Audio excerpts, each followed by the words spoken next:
ಅತಿಯಾದ ನಂಬಿಕೆ ಒಳ್ಳೆಯದಲ್ಲ. ನೀನು ಯಾರನ್ನು ಕಣ್ಣು ಮುಚ್ಚಿ ನಂಬೇಡ. ಯಾಕಂದ್ರೆ ನೀನು ಕಣ್ಣು ಮುಚ್ಚಿ ಬಿಡುವಷ್ಟರಲ್ಲಿಯೇ ಮೋಸ ಮಾಡುವ ನಂಬಿಕೆ ದ್ರೋಹಿಗಳು ಇದ್ದಾರೆ ಅಂತ. ಪರಿಚಯ ಎಷ್ಟು ದಿನದಿಂದ ಅನ್ನೋದು ಮುಖ್ಯ ಅಲ್ಲ, ಎಷ್ಟು ಅರ್ಥ ಮಾಡ್ಕೊಂಡಿದ್ದೀವಿ ಅನ್ನೋದು ಬಹಳ ಮುಖ್ಯ. ಎಲ್ಲ ನೋವನ್ನು ಮುಚ್ಚಿಡುವ ಅತ್ಯುತ್ತಮ ವಿಧಾನವೇ ನಗು. ಬಯಸೋದು ತುಂಬಾ ಸುಲಭ, ಆದ್ರೆ ಬಯಸಿದ್ದನ್ನು ಪಡೆಯೋದು ತುಂಬಾ ಕಷ್ಟ. ಸಮಯ ಬರೋವರೆಗೂ ಮಾತ್ರ ಸುಳ್ಳು ಪ್ರಬಲವಾಗಿರ್ತದೆ. ಸಮಯ ಬಂದ ಮೇಲೆ ಸತ್ಯದ ಪ್ರಭಾವಕ್ಕೆ ಸುಳ್ಳು ಸುಟ್ಟು ಬೂದಿಯಾಗ್ತದೆ. ಮನುಷ್ಯ ಸತ್ತರೆ 4 ಜನಕ್ಕೆ ಗೊತ್ತಾಗುತ್ತೆ, ಆದ್ರೆ ಮನಸ್ಸು ಸತ್ರೆ ಯಾರಿಗೂ ಗೊತ್ತಾಗಲ್ಲ.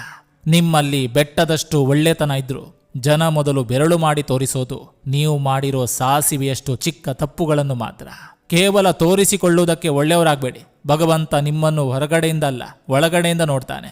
ಕೆಲವೊಬ್ಬರು ನಮ್ಮವರೇ, ಆದ್ರೆ ಬರೀ ನಮ್ಮ ಮುಂದೆ ಮಾತ್ರ ಬೆನ್ನ ಹಿಂದೆ ಬೇರೆನೆ ಕೆಲಸ ಮಾಡ್ತಾ ಇರ್ತಾರೆ. ಆಡಿದ ಮಾತು, ಬಿಟ್ಟ ಬಾಣ, ಕಳೆದು ಹೋದ ಜೀವನ ಮತ್ತು